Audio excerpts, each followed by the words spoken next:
Estar enteramente preparados para presentar defensa. Eso sí, nos pide unos requisitos la Biblia: con reverencia y con mansedumbre ante todo aquel que demande razón contraria de la esperanza que hay en nosotros. Así que, como les digo, este es un estudio más bien, y espero que el repaso, porque seguramente varios de ustedes ya conocen bien este tema, el repaso sea de provecho, sea para fortalecer nuestro conocimiento y poder estar entonces, como les digo, estar preparados para presentar defensa ante todo aquel que demande razón contraria de nuestra esperanza. El tema de hoy tiene que ver con el día de reposo, pero en particular con el mejor argumento que presentan los grupos sabatistas, ¿no? El difícil argumento sabatista. Es difícil de derrumbar ese argumento porque su explicación requiere ir a profundizar bastante muchas temáticas, además de que hay que reconocer una situación que se presenta en ese argumento y que de no ser aceptada, pues entonces cualquier otra interpretación de la escritura no sería viable, no se podría sostener.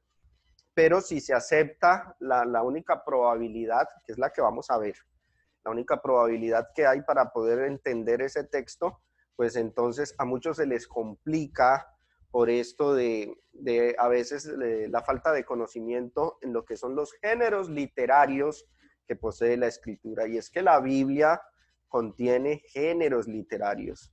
De hecho, hermanos, nosotros acostumbramos comúnmente a hablar con ciertos géneros literarios y no somos conscientes cuando hablamos de que los usamos.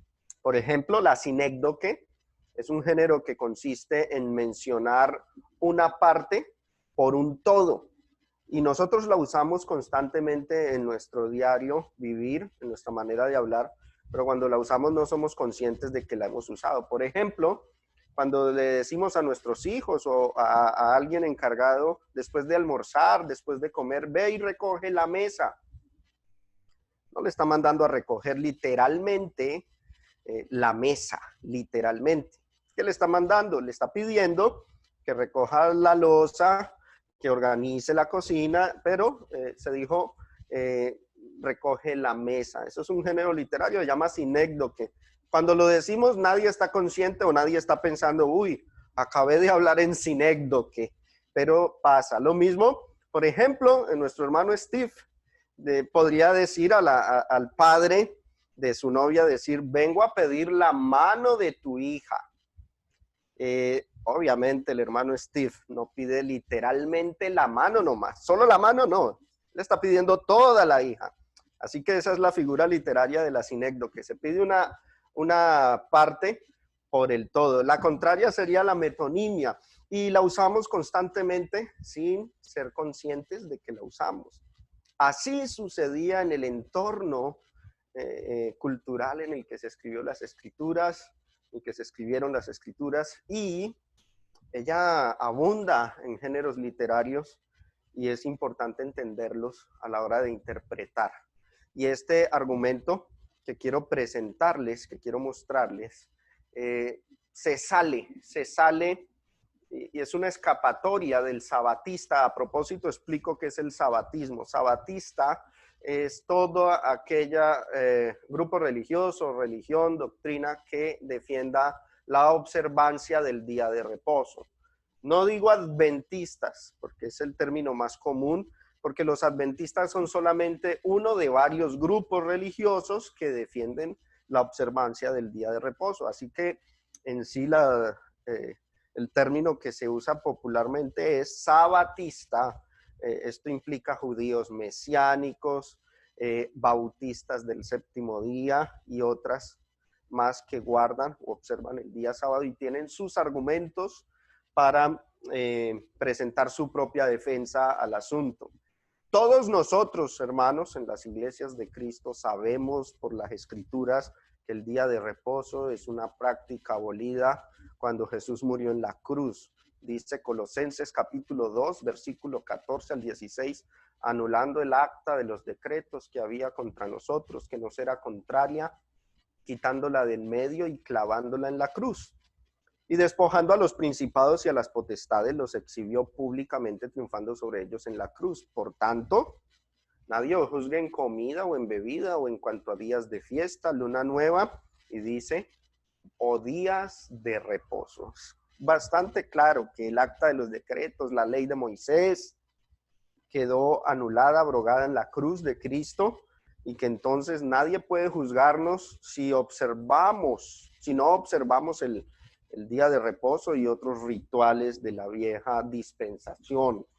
Y esto lo hemos aprendido bastante, esto lo hemos contemplado, pero resulta que precisamente porque este texto es muy poderoso contra los sabatistas, es que ellos no se quedaron quietos y han armado un muy buen argumento, erróneo obviamente, pero buen argumento, al cual si no estamos preparados podríamos sucumbir. He conocido casos en lo personal de unas hermanas en Cristo que duraron un buen tiempo apartadas, volviendo al sabatismo, porque este argumento las convenció y tuve que prepararme bastante en esta materia para poder rescatarlas. Gracias a Dios están nuevamente con nosotros, pero sucedió y creo que ha sucedido en muchas ocasiones. El argumento, mis hermanos, el pasaje y el argumento predilecto de los sabatistas, para que tú no tengas arma, para que tú no estés con esos textos de que la ley quedó abolida, como Efesios capítulo 2 del 11 al 15, que dice aboliendo en su carne las enemistades, la ley de los mandamientos expresados en ordenanzas, o si le cita segunda de Corintios capítulo 3, que dice que el ministerio grabado en tablas de piedra fue abrogado, o si utilizas la carta a los Gálatas, que dice que la ley no justifica, Gálatas 2:16, por las obras de la ley nadie será justificado, maldito todo aquel que guardare las obras escritas en el libro de la ley para hacerlas, Gálatas 3:10. Todos estos textos ante este argumento no sirven. Es importante esclarecer esto, hermanos. Si vamos a enfatizar esos textos ante el siguiente argumento, de nada servirán porque el argumento no va hacia allá. Tenemos que ser sabios, prudentes y prepararnos entonces para afrontarlo. ¿Cómo es el argumento entonces? El argumento dice así: la obra que Dios hizo durante los días de la creación es inmutable. Por ejemplo, las leyes de la naturaleza que Dios creó en los días de la creación, el hombre no las puede cambiar, son inmutables y perdurarán mientras la creación esté en pie. La ley sobre el matrimonio que Dios hizo en los días de la creación, cuando hizo al hombre y a la mujer, también es inmutable y no cambiarán. Y el día de reposo. Por ahí va el argumento. Entonces, es interesante notar que el argumento tiene razón en parte. Es importante que como cristianos, hermanos, el hecho de estarnos confrontando ante alguien que enseña el error, no quiere decir entonces que vamos a contradecir todo lo que digan. Si hay cosas que dicen y son ciertas, hay que darles mérito, no solo por el hecho de que sean el oponente, el adversario al que hay que refutarle, entonces hay que negarle todo, ¿no? Por ejemplo, cuando ellos aseguran que la obra que Dios hizo durante los días de la creación es inmutable, hay que darle mérito a eso porque es cierto. En cuanto a las leyes de la naturaleza, en especial, la Biblia dice en Génesis capítulo 1, verso 11, después dijo Dios, produzca la tierra hierba verde, hierba que dé semilla, árbol de fruto que dé fruto, según su género, que su semilla esté en él, sobre la tierra, y fue así. Y eso no ha cambiado y el hombre no lo puede cambiar. Puede alterarlo tal vez haciendo injertos en las semillas, pero naturalmente todas las semillas se reproducen según su género. Y esto es una ley inmutable porque lo hizo Dios cuando en los días de la creación. Asimismo, en cuanto a las leyes del universo, dice el verso 14, dijo luego Dios, haya lumbreras en la expansión de los cielos para separar el día de la noche y sirvan de señales para las estaciones, los días y los años. Y esto el hombre no lo puede cambiar, ¿no? Hay dos lumbreras en la expansión de los cielos, el sol y la luna, y separan el día de la noche y el hombre no puede modificar esa ley porque la hizo Dios en los días de la creación. Esto es interesante. Entonces, notar que cuando ellos van con ese argumento, comienzan hablando la verdad. Pero recuerde que así obra Satanás, ¿no? Él es experto en mezclar la verdad con la mentira. Pero no por ello podemos nosotros entonces ir y refutar todo y negar todo, ¿no? Cuando hablen verdad, déles mérito. Dígale, estoy totalmente de acuerdo. A veces esa actitud también logra ganar a esas personas en cierta amistad para luego ganarlos con la palabra de Dios. Un consejo que doy, ¿no? Sigamos adelante.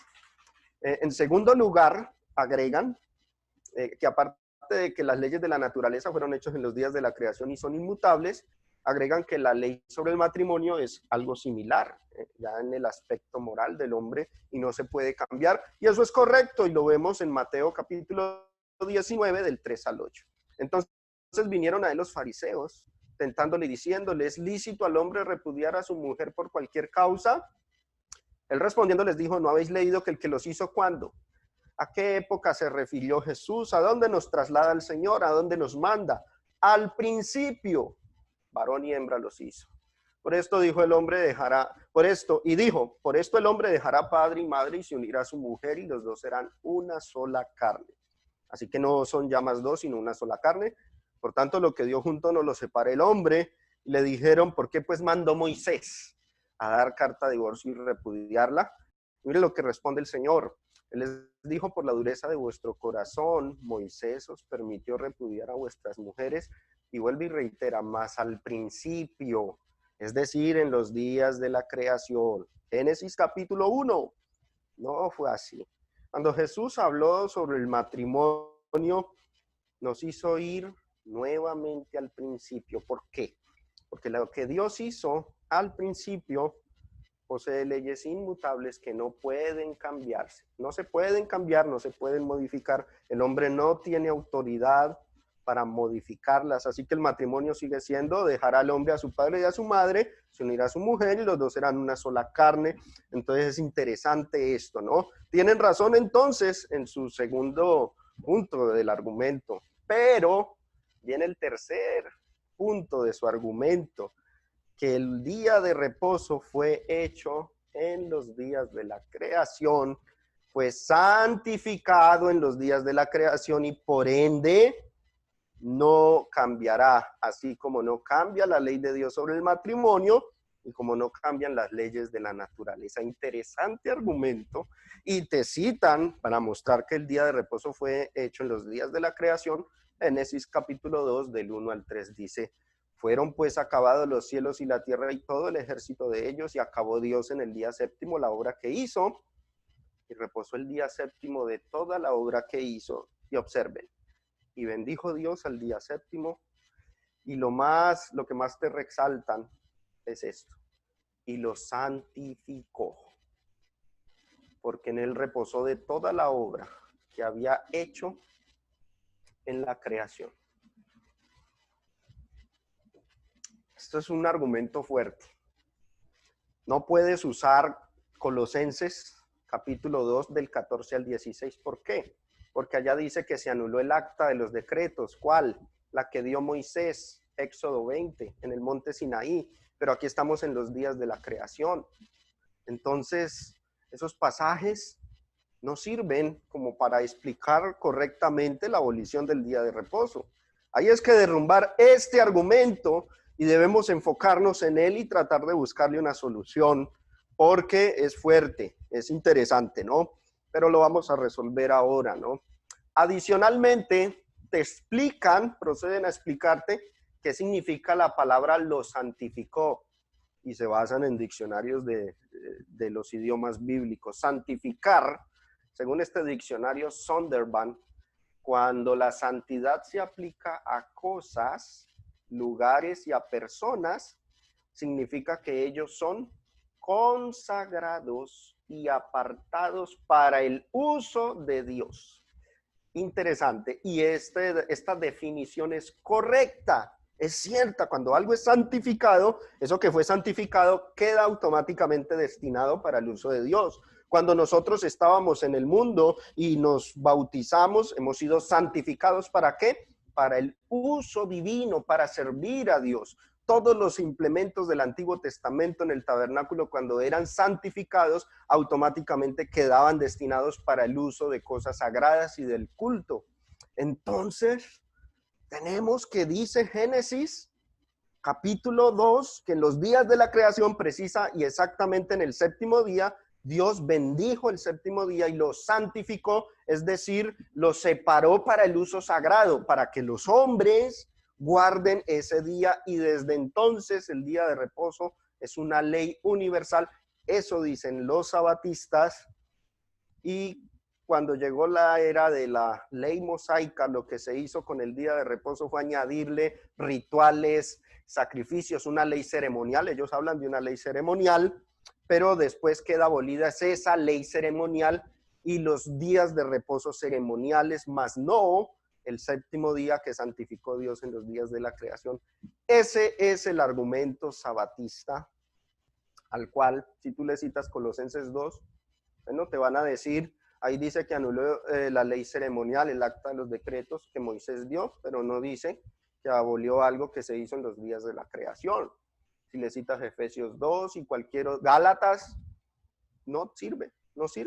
Este argumento sobrevive ante esos pasajes, ante esos textos, y siendo sinceros y honestos, hermanos, sobreviven a esos textos. Así que hay que explicarlo. Como cristianos tenemos que desarrollar, mis hermanos, y esto requiere por eso lectura constante, oración constante y estudio constante de las Escrituras. Tenemos que desarrollar la capacidad de predicarles a las personas el Evangelio partiendo de los pasajes que ellos nos citen, nos digan. No veo a veces sabio o correcto que una persona te hable acerca de este tema del día de reposo y tú le digas, ven, paremos ese tema ahí, te voy a hablar del plan de salvación y entonces después hablamos de eso. Porque la persona queda con la incertidumbre, queda con la duda y tal vez tarde en convertirse debido a sus dudas. O si te habla de otra temática, tú le digas, ven, de eso no vamos a hablar, vamos a ir a este punto que yo te quiero enseñar. No, tenemos un caso en el libro de los Hechos, en el capítulo 8, el etíope cargaba una porción del rollo de Isaías y dice ese texto que Felipe, partiendo de esa escritura, le predicó a Cristo, partiendo de ahí. ¿Qué sabiduría tenía Felipe o la obra del Espíritu Santo en él? Pero esto es interesante, partiendo de ese texto les predicó a Cristo. Esa destreza debemos entrenarnos en ella. Por eso hay que trabajar, hermanos, y responder ese argumento. Y eso es lo que quiero compartirles en esta tarde. Bueno, este tiempo ha sido explicando o exponiendo el argumento. Ahora vamos a contestarlo y vamos a resolverlo porque sé que pueden haber dudas en muchos de nosotros. Primero, santificar es cierto ese significado. Cuando la santidad se aplica a cosas, lugares y a personas, significa que ellos son consagrados y apartados para el uso de Dios. Eso es correcto, eso es cierto. Cuando algo era santificado, el cordero que era santificado allá en el templo no podía disponerse en otra cosa que no fuera en el ritual del culto judío, y así todas las cosas, los vasos, todos los utensilios consagrados, era un sacrilegio usarlos para otra cosa. Entonces esto es interesante, sí. Y dice Génesis 2 que Dios santificó el día de reposo, pero ya vamos a mirar una cuestión que se les escapa a los sabatistas. No hay evidencia ni indicación en el libro del Génesis, hermanos, de que alguno de los patriarcas hubiera guardado el día de reposo. Ese argumento tiene esta dificultad. Cuando tú lees todo el libro del Génesis y hasta Éxodo capítulo 20, que es donde Moisés da la ley al pueblo, tú no encuentras un solo texto, un solo pasaje que te evidencie, que te muestre que, bueno, si Dios santificó el día séptimo, en el día séptimo, después de haber hecho al hombre, cuando reposa, Y si lo separó para que de ahí en adelante los hombres observen ese día como santo, como consagrado, como algo dedicado a Dios, pues entonces no encontramos ninguna evidencia en el libro de que los patriarcas lo hubieran observado. Tú no encuentras a Seth, tú no encuentras a Abel, tú no encuentras a Enoc, ni a Matusalén, ni ves a Abraham, a Isaac, a Jacob, a Noé. No ves a ninguno de los patriarcas una sola indicación que diga que guardaban el día de reposo, que lo observaban. No hallas eso en el libro del Génesis. ¿Por qué, pues, si Dios santificó el día sábado, precisamente el séptimo día, cuando reposa de la obra de la creación, por qué ninguno de los hombres lo guardó si quedó apartado, quedó santificado? ¿Por qué no sucede eso?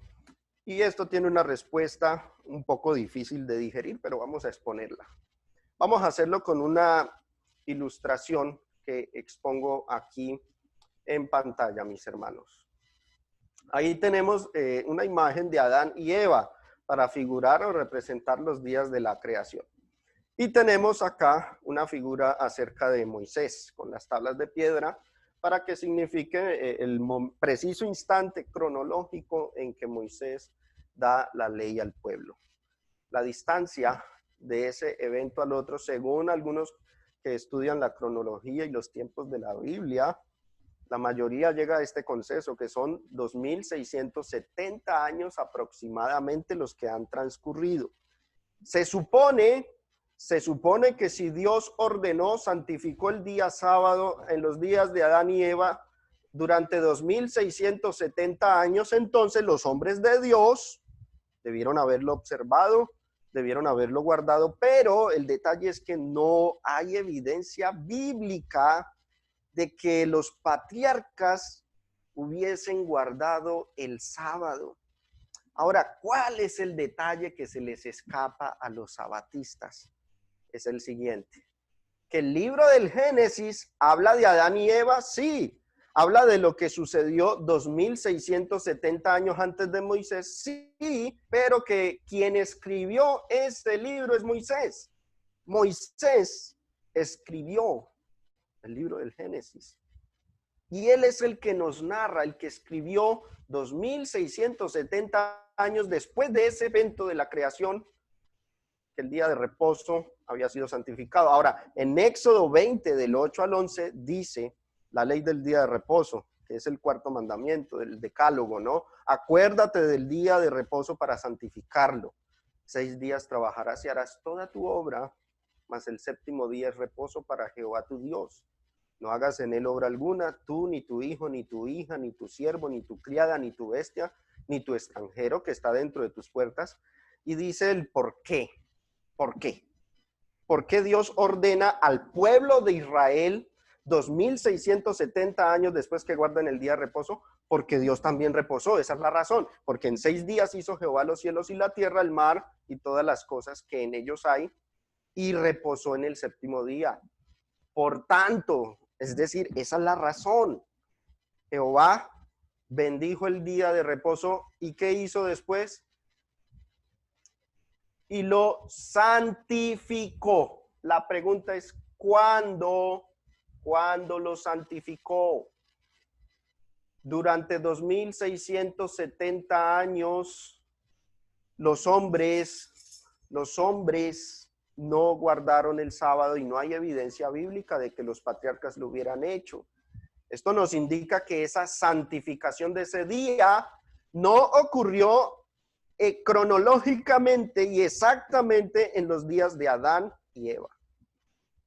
Más bien ocurrió cronológicamente y exactamente en los días en que Moisés estaba dando la ley al pueblo de Israel. Allá, lo que hace es recordarles, vean, les estamos ordenando el día de reposo porque ustedes estaban esclavos en Egipto y allá no les daban descanso, pero Dios descansó el séptimo día. Por lo tanto, por eso a ustedes israelitas, porque es a los israelitas que se les habla, por lo tanto Dios también les da a ustedes un día para que reposen. Y por eso Dios lo ha apartado, separado, para que ustedes lo guarden. ¿Cuándo lo apartó? ¿Cuándo lo separó? No en los días de la creación, sino en los días en que Moisés, allá en el monte Sinaí, estaba dando la ley al pueblo. Esto, hermanos, para muchos no les suena convincente, genera dudas, lo sé perfectamente, pero es que esto se trata, como les decía al principio, de un género literario que se llama prolepsis. Y vamos a analizar. La prolepsis puede ser el recurso, según el diccionario de la lengua española o cualquier libro de diccionario de figuras de dicción de cualquier idioma, porque estas figuras de dicción no están sujetas solamente a ciertos idiomas o a ciertas culturas, hay unas que en todas se hallan. La prolepsis puede ser el recurso de la narración que se utiliza para anticipar una declaración. Esto también lo solemos hacer nosotros en nuestra vida cotidiana. Tú te ves una película y a veces cuando le vas a contar el programa de televisión o la película a alguien, a veces comienzas narrando el final y después procedes a narrar la historia en un orden preciso y cronológico. En el cine se ve. Las mismas películas a veces, cuando empieza en la trama, a lo largo de la trama, por allá en la mitad, nos adelanta lo que va a pasar al final de la película. Eso se llama un flashback. Y después la historia continúa en su orden cronológico y cuando llegamos al final vemos esa escena que estaba al principio. Eso es una prolepsis cinematográfica o flashback. Esto pasa en los escritos, muchas novelas, muchas obras contienen eso, nos adelantan. El escritor le parece bien en medio de su escrito adelantarnos un poco lo que sucede adelante. La narración se utiliza para anticipar una declaración o para, mire lo que dice, realizar una pausa en el presente narrativo. Pausa y el presente. Está escribiendo y ahí hace una pausa el escritor. Y después, ¿qué hace de que hace esa pausa? Y narra un acontecimiento que tiene lugar en el futuro. Esto sucede en la Biblia. No solo en Génesis capítulo 2 del 1 al 3, sino en muchos pasajes de ella. Y nosotros tenemos que ser cuidadosos a la hora de leer esos textos y explicarlos. Y les invito, entonces, hermanos, podemos concluir de manera anticipada, aunque ya les voy a dar la explicación y la sustentación de lo que digo. Podemos concluir que lo que pasa en el Génesis 2 es una prolepsis, un adelanto de lo que hizo Moisés en Éxodo 20 en el monte Sinaí cuando le dio al pueblo la ley. Él le pareció bien, el escrito es inspirado por Dios, pero el que escribió y narró fue Moisés. Adelantar una razón allá, en una zona donde cronológicamente tal vez muchos digan no correspondía, pero ahí explica que Dios santificó, pero esa santificación no ocurre ahí. Y vamos a ver por qué. ¿Por qué? ¿Por qué lo sabemos? ¿Por qué no ocurre ahí? Ya lo habíamos dicho. No hay evidencia ni indicación en el libro del Génesis de que alguno de los patriarcas hubiera guardado el día de reposo. Este hecho marca la diferencia. El hecho de que ninguno de los patriarcas hubiera observado el día sábado nos dice claramente que esa santificación no ocurrió exacta y cronológicamente en el séptimo día después del sexto, en la creación, no. Esto nos dice que más bien el escritor, que es Moisés, allá en ese pasaje lo que hizo fue darnos un adelanto de lo que ya había ocurrido en sus días. Cuando él escribe ya todo ha ocurrido en Éxodo 20. Y tenemos textos también que sustentan que los patriarcas no observaron el sábado. Deuteronomio 5 del 1 al 3, este pasaje es precisamente donde están dando los 10 mandamientos. Nuestras Biblias suelen tener como título a este pasaje los 10 mandamientos. Dice, llamó Moisés a todo Israel y les dijo, oye Israel, los estatutos y decretos que yo pronuncio hoy en vuestros oídos, aprendedlos y guardarlos para ponerlos por obra. Jehová nuestro Dios hizo pacto con nosotros en Horeb, y note lo que dice, no con nuestros padres, con nuestros antepasados, hizo Jehová este pacto. Entre esos está el mandamiento del día de reposo, sino con nosotros todos los que estamos aquí hoy vivos. Observemos este versículo 3 en otra versión de la Biblia, la palabra de Dios para todos, como se transcribe, el Señor no hizo este pacto con nuestros antepasados, lo hizo con nosotros, con todos los que estamos vivos hoy. Aquí, ¿esto qué quiere decir? que el sábado, que es el cuarto de esos mandamientos, no fue ordenado a los antepasados. Por eso es que no encontramos texto en el Génesis de que ellos lo hubiesen guardado. Pero entonces está la duda, ¿por qué Moisés dice en Génesis 2, verso 3, que lo santificó? No ocurrió ahí. Moisés dio un adelanto ahí, en Génesis 2:3, pero eso no ocurre ahí cronológicamente, ocurre en Éxodo 20, allá donde en el monte Sinaí, 2670 años después. Y ese género se llama prolepsis, cuando el narrador hace una pausa y nos adelanta algo. Se llama prolepsis. Y vamos a ver prolepsis. En el mismo libro del Génesis hay muchos casos de prolepsis, hermanos, y los vamos a explicar ahora. Génesis 3:20, por ejemplo. Llamó a Adán, aquí es apenas peca el hombre y la mujer y comen del fruto y Dios los castiga. Dice, llamó a Adán el nombre de su mujer Eva, por cuanto ella, ¿qué? Era madre de todos los vivientes. Dice el capítulo 3 que Eva ya era madre. Pero venga, no, ¿a dónde tuvo el primer hijo acá? ¿Cómo así que era madre? Si no es sino hasta el capítulo 4, versos del 1 al 2, donde dice la Biblia que conoció a Adán a su mujer Eva, la cual concibió y dio a luz a Caín y dijo, por voluntad de Jehová he adquirido varón, y después dio a luz a su hermano Abel, y Abel fue pastor de ovejas y Caín fue labrador de tierra. ¿Por qué, si dice el capítulo 3:20 era madre, no tenemos evidencia de que hubieran tenido hijos ahí, sino hasta el capítulo 4? Es en el capítulo 4, del 1 al 2, donde vemos que tiene el primogénito, que es Caín, y después viene Abel, porque dice antes que ya era madre. Sencillo, cuando Moisés escribió el Génesis, ya era madre, ya estaba muerta hace muchos años. Simplemente Moisés adelantó en el capítulo 3, verso 20, el hecho de que era, o sea, cuando Adán llama a su mujer, la llama Eva, ese nombre Eva lo tuvo que haber recibido después de haber tenido el primero o segundo o varios hijos. No se llamó Eva antes de tener hijos, porque la llamó, y dice, ¿por qué la llamó Eva? Por cuanto era madre. Esa es la razón por la cual le puso Eva. Antes dice que era varona, ¿no? Entonces, este caso donde se dan detalles y luego más adelante se narra el relato donde el detalle anterior era como un adelanto, ese género es prolepsis, se llama prolepsis. Observemos otro texto, Génesis capítulo 10, versos 20 y 31, aunque nos podemos leer todo este capítulo. Y después del diluvio, los hijos de Noé se esparcen, y dice, estos son los hijos de Cam por sus familias. ¿Cómo se esparcieron por el mundo? Dice, por sus lenguas, en sus tierras, en sus naciones. Y estos son los hijos de Sem, por sus familias, y dice, por sus lenguas. O sea, había idiomas en el capítulo 10 de Génesis, ya había idiomas, pero venga, una aclaración. ¿No es en el capítulo 11 donde se nos narra el episodio de la Torre de Babel? ¿Y no dice allí que no había sino un solo idioma? Capítulo 11:1 dice, tenía entonces toda la tierra una sola lengua y unas mismas palabras. ¿Por qué un capítulo anterior la Biblia dice que se esparcieron según sus lenguas, si no había ocurrido lo de la Torre de Babel? Lo de la Torre de Babel ocurre en el capítulo 11. No, sí había ocurrido.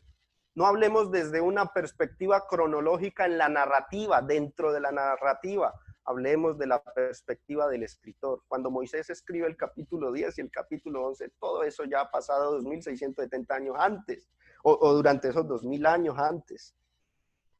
Y por eso Moisés, cuando escribe, da adelantos. En el capítulo 10 simplemente dice que los hijos de Noé se esparcieron por el mundo según sus lenguas, adelantándonos que iba a haber lenguas. Pero el detalle de cómo se originaron las lenguas, cómo así, que en el capítulo 10 dice que hay lenguas, cómo surgieron las lenguas, cómo fue, cómo nacieron, pues entonces Moisés deja el capítulo 11 o más adelante para explicarnos detalladamente cómo es que se originaron las lenguas. Pero ya nos había dado un adelanto en el capítulo 10, un adelanto. Entonces, ¿qué es eso? Esos adelantos literalmente, en géneros literarios se llaman prolepsis, un adelanto. Esto es importante que lo sepamos. Observemos en los evangelios también sucede. Mateo 10 del 1 al 4. Jesús elige a los 12 apóstoles. Entonces, llamando a sus 12 discípulos, les dio autoridad sobre los espíritus inmundos para que los echasen fuera y para sanar toda enfermedad y toda dolencia. Los nombres de los 12 apóstoles son estos. Los está eligiendo Jesús. Primero Simón, llamado Pedro, Andrés su hermano, Jacobo hijo de Zebedeo, Juan su hermano, Felipe, Bartolomé, Tomás, Mateo el publicano, Jacobo hijo de Alfeo, Lebeo, por sobrenombre Tadeo, pero vea lo que dice Simón el cananista, y eligió a Judas Iscariote, el que ¿qué? El que también le entregó. ¿Cómo así? O sea, que Judas era tan malo que apenas lo eligieron, ya estaba entregando a Jesús. Jesús diciendo, Judas, vas a ser un apóstol mío, venga, ven, te entrego, te traiciono. ¿Tan malo era Judas? O el narrador que escribe en un periodo de tiempo cuando ya esas cosas han ocurrido, nos adelanta en su historia que Judas era el que iba a entregar a Jesús. Y podía decir, hablar en tiempo pasado, el que le entregó, porque a la fecha de él escribir, Judas ya estaba inclusive muerto. Eso se llama prolepsis.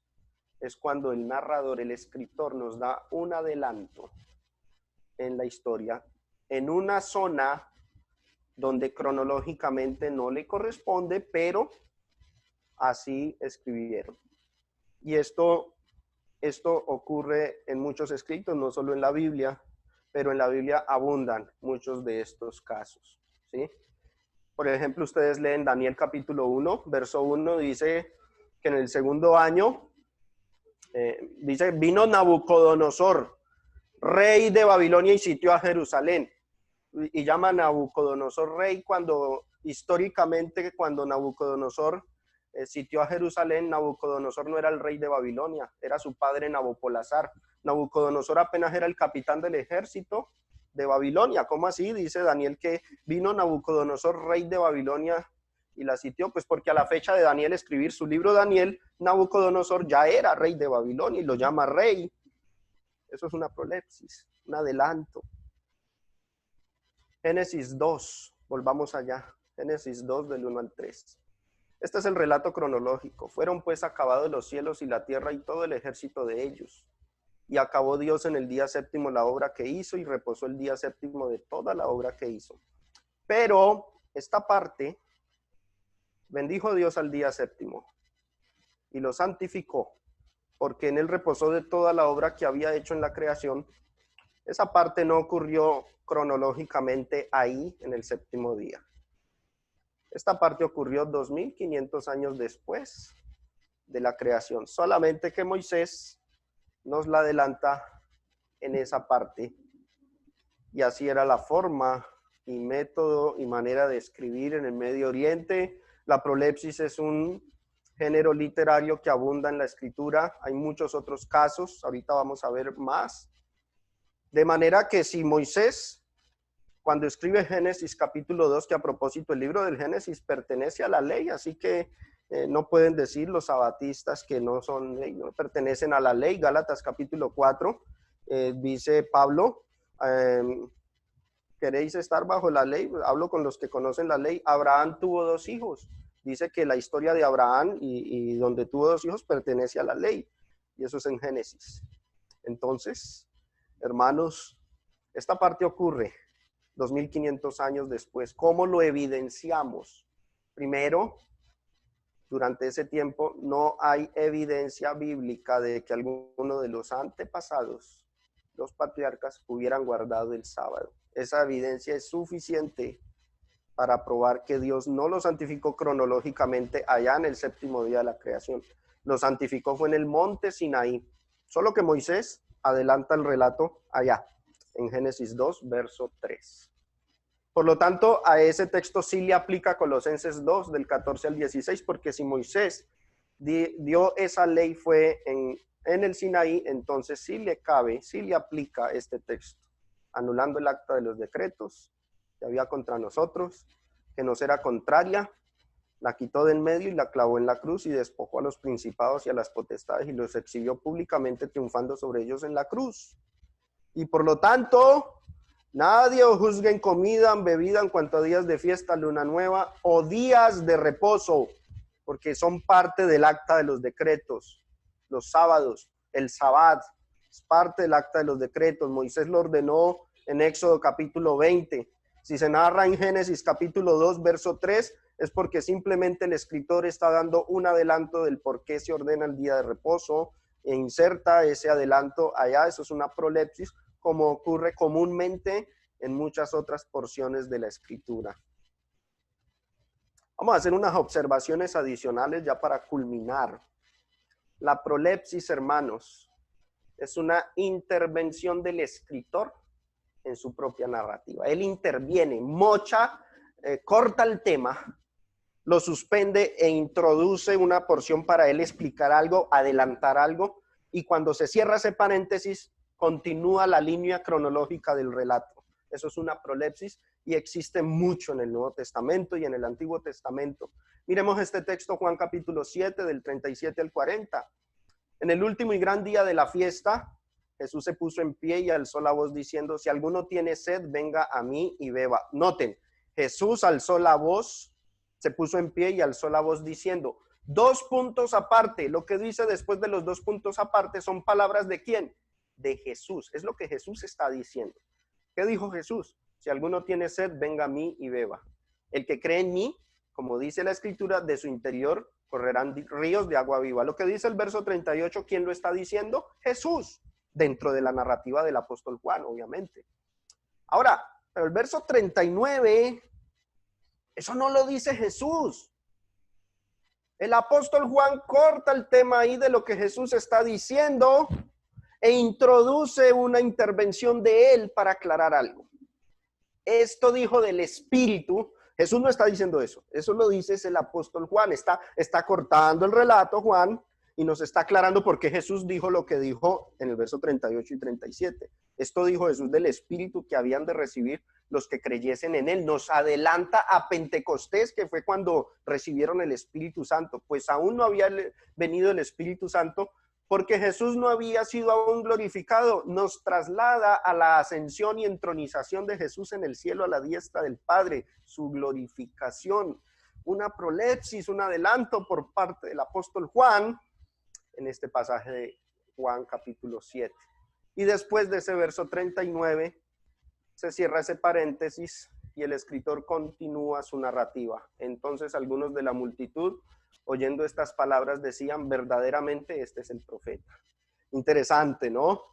No, algunos creen que cuando dice el verso 39, esto dijo del Espíritu que habían de recibir los que creyesen en él, creen que eso son palabras de Jesús. No, son palabras de Juan. Lo que dijo Jesús va hasta el verso 38.